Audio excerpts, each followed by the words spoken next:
Hey everyone, I'm Temu from TeamAndroid.com. After extensively testing the new Huawei MatePad 10.4, here are my thoughts and complete review.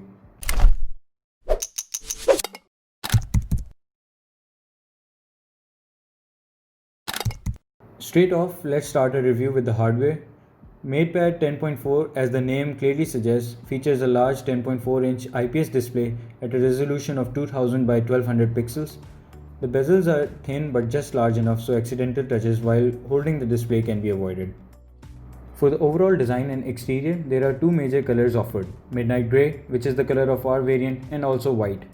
The back is matte plastic and features a camera bump on the top left side. Going around the tablet, there is a SIM and expansion tray on the right side. This tray supports 4G connectivity in some regions and also brings up to 512 GB of microSD card expansion to the tablet.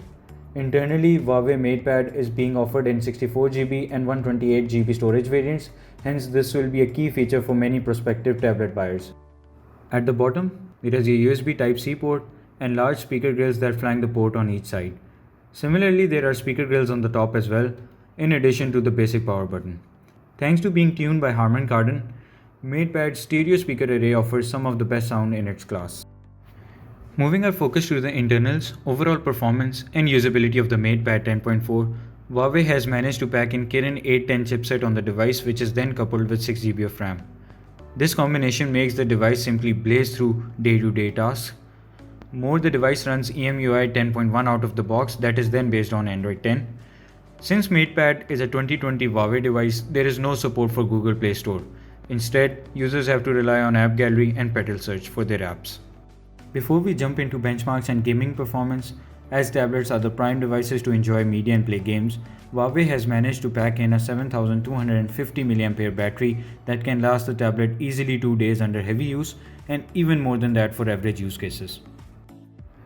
With the Kirin 810 processor, MatePad 10.4 is able to handle games pretty well.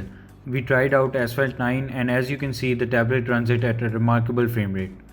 The display's resolution is proportionate to the power, which makes for a very enjoyable experience. Yes, the pixel density is on the low side, but you won't be using this tablet as near to your face as your phone, so that doesn't really make a substantial difference. Overall, the tablet is capable enough to handle demanding games. Closing the software performance discussion, Huawei has integrated some amazing tablet multi-window features. These really enhance overall productivity and make the large display that much more usable. Users can interact with the multiple apps at the same time thanks to this functionality, and the feature is pretty intuitive as well. MatePad 10.4 comes with a single camera setup on the back. The sensor is rated at 8 megapixels and can record up to 1080p of video. This unit is no game changer but rather just a basic feature on a tablet so that when required, users can utilize it. We have attached some sample pictures through which you can judge the performance.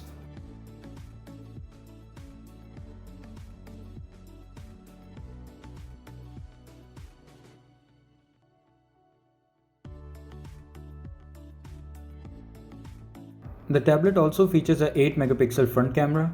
This unit, in our opinion, will be used more by tablet users during video calls and online meetings. Again, the camera itself isn't a game changer but does an okay job.